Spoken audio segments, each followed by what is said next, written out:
घरच्या टेस्टी खाण्यामध्ये तुमचं खूप खूप मनापासून स्वागत आहे। आज मी तुमच्यासोबत अशी रेसिपी शेअर करणार आहे। ही रेसिपी जर का तुम्ही ट्राय केली किंवा घरात बनवली तर तुम्हाला एक टाईमचा स्वयंपाक करायची गरज नाही अशी ही रेसिपी आहे। जर तुम्ही नॉनव्हेज खात असाल तर तुमच्यासाठी ही रेसिपी एकदम परफेक्ट आहे।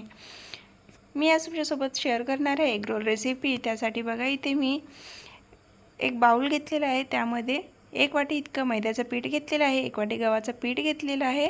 आपल्याला इथे छान असा डो लावून घ्यायचा आहे। थोडंसं चवीपुरतं मीठ आणि 1 चमच भरून इथे मी तेल ॲड करून घेत आहे। तुम्ही तेलऐवजी बटरही ॲड करू शकता किंवा तूपही ॲड करून घेऊ शकता। हे आपले पराठे क्रिस्पी झाले पाहिजे म्हणून इथे मी तेल ॲड करून घेतलेलं आहे। आता हाताने हा पीठ व्यवस्थित मिक्स करून घेते। पूर्ण पिठाला व्यवस्थित तेल लागलं पाहिजे म्हणून हा पीठ मी आधी हाताने मिक्स करून घेत आहे। आता आपण याच पिठामध्ये थोडं थोडं पाणी ॲड करून व्यवस्थित असा मऊ गोळा तयार करून घेणार आहे। जास्त टाईटही नाही आणि जास्त नरमही नाही, मीडियम असा इथे आपल्याला गोळा तयार करून घ्यायचा आहे। इथे थोडं थोडं पाणी ॲड करून छान असा सॉफ्ट इथे डो लावून घेतलेला आहे मी। आता याला मी अर्ध्या तासासाठी छान असा भिजत ठेवणार आहे। जोपर्यंत तिकडे आपलं पीठ भिजत आहे तोपर्यंत तिकडे मी सगळं साहित्य कापून घेतलेलं आहे। इथे मी 2 मीडियम साईजचे कांदे कापून घेतलेले आहे, 2 शिमला मिर्च कापून घेतलेली आहे, 1 टोमॅटो, 1 काकडी कापून घेतलेली आहे, सोबतच थोडीशी कोथिंबीर आणि 2-4 हिरव्या मिरच्या कापून घेतलेल्या आहे।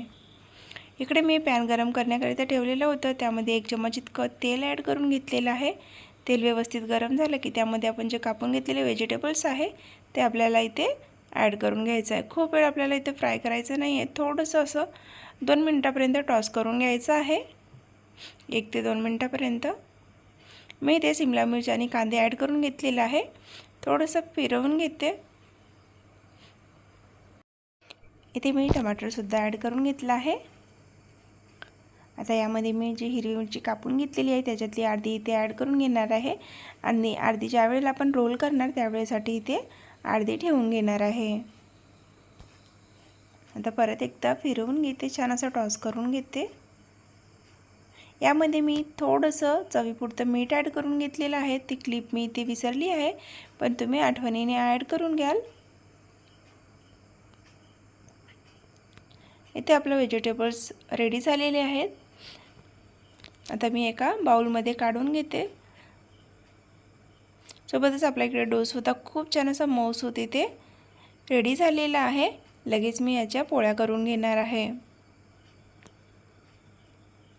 आपल्याला याच्यातून साईजनुसार छान अशा मीडियम साईजचे गोळे तयार करून घ्यायचा आहे।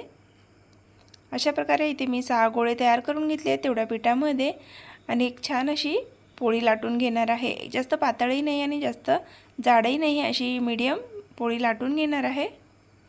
जर तुम्ही नुसते मैद्याचे बनवत असाल तर थोडंसं व्यवस्थित लाटून घ्या, ती पोळी जास्त असं लवकर लाटता येत नाही। यामध्ये गव्हाचं पीठ असल्यामुळे व्यवस्थित ही पोळी लाटता येते। बघा इथे मी छान अशी पोळी इथे लाटून घेतलेली आहे। ज्या पॅनमध्ये मी व्हेजिटेबल्स फ्राय करून घेतले त्याच पॅनमध्ये मी ही पोळीसुद्धा भाजून घेणार आहे, कारण की मला त्याच पॅनमध्ये एग रोल बनवायचा होता, त्यासाठी मी तोच पॅन वापरला आहे। मी बरोबर साईजची सुद्धा पोळी केलेली आहे। त्या पॅननुसार जेवढा आपल्याला एग रोल बनवायचा आहे त्याच पॅननुसार मी इथे पोळीसुद्धा लाटून घेतलेली आहे आणि आलटून पलटून तेल लावून दोन्ही साईडनी छान अशी पोळी इथे शेकून घेतलेली आहे। सोबतच आता लगेच मी इथे दुसरीसुद्धा पोळी शेकून घेतली आहे।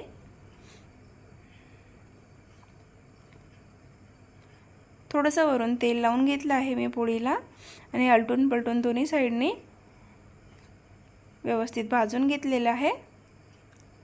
इथे आपल्या दोन्ही पोळ्या बनवून तयार झाल्या आहे। आता इकडे मी अंडे फोडून घेते एका बाउलमध्ये। मी एका पोळीसाठी 2 अंडे वापरले आहेत। इथे जर तुम्हाला एक वापरायचं असेल तर एकही वापरू शकता।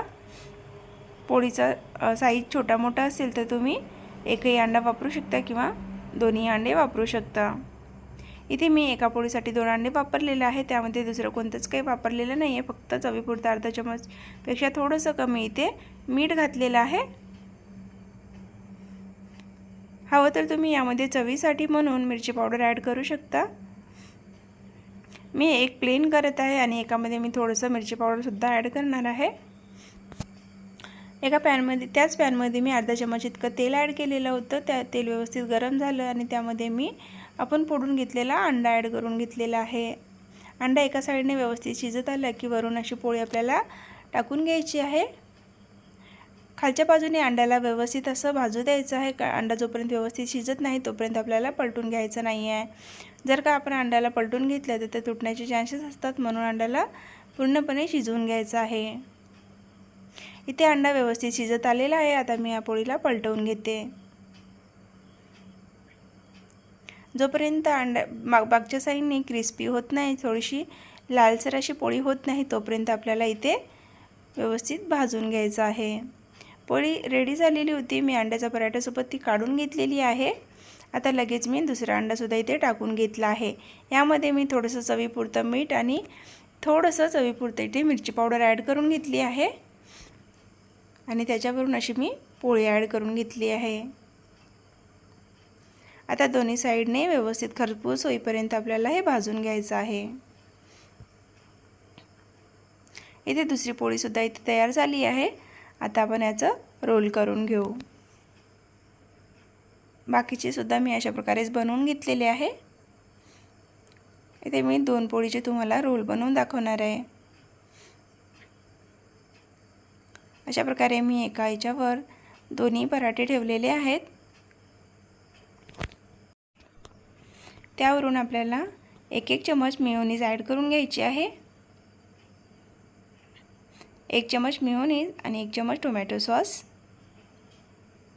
त्याला पूर्ण पोळीवर व्यवस्थित असं पसरून घ्यायचं आहे।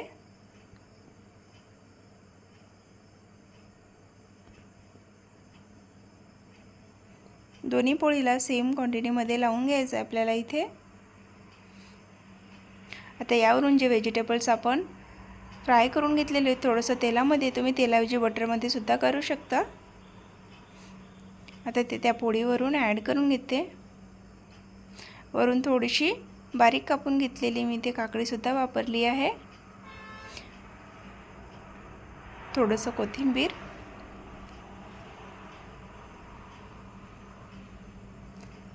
याच्यावरून हिरवी मिरचीसुद्धा ॲड करत आहे मी 2-3 जर तुम्हाला तिखट आवडत असेल तर तुम्ही ॲड करून घ्या, नाहीतर तुम्ही स्किप केलं तरी चालेल, कारण मी आधीसुद्धा यामध्ये आपण हिरवी मिरची ॲड केलेलं आहे।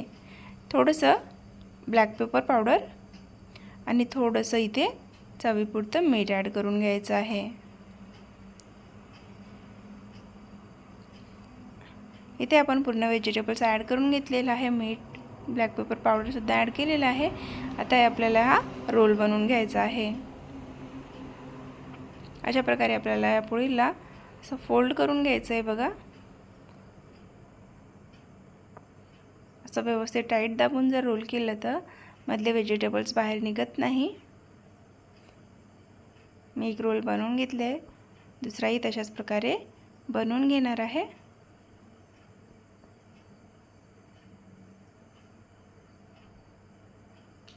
बघा इथे मी दोन्ही रोल बनवून रेडी करून घेतलेला आहे। जर तुमच्याकडे एखादी पेपर वगैरे असेल तर तुम्ही त्यामध्ये रॅप करून घेऊ शकता। माझ्याकडे फॉईल पेपर असल्यामुळे मी त्यामध्ये अशा प्रकारे इथे त्याला लावून घेतलेला आहे, रॅप करून घेतला आहे। अशाने खाली आपण खाताना व्हेजिटेबल्स बाहेर सांडत नाही, म्हणून मी अशा प्रकारे लावून घेतलं आहे, किंवा तुम्ही असं टूथपिक वगैरे असेल तर तेही लावून घेतलं तरी चालेल। इथे आपली रेसिपी पूर्णपणे बनवून रेडी झाली आहे। तुम्हाला कशी वाटली ही अंडा रोल रेसिपी कमेंटमध्ये नक्की कळवा, आणि जर तुम्हाला हे माझ्या साध्या सिंपल आणि छोट्या मोठ्या रेसिपी आवडत असेल तर माझ्या चॅनलला लाईक सोबतच सबस्क्राईब करायला विसरू नका।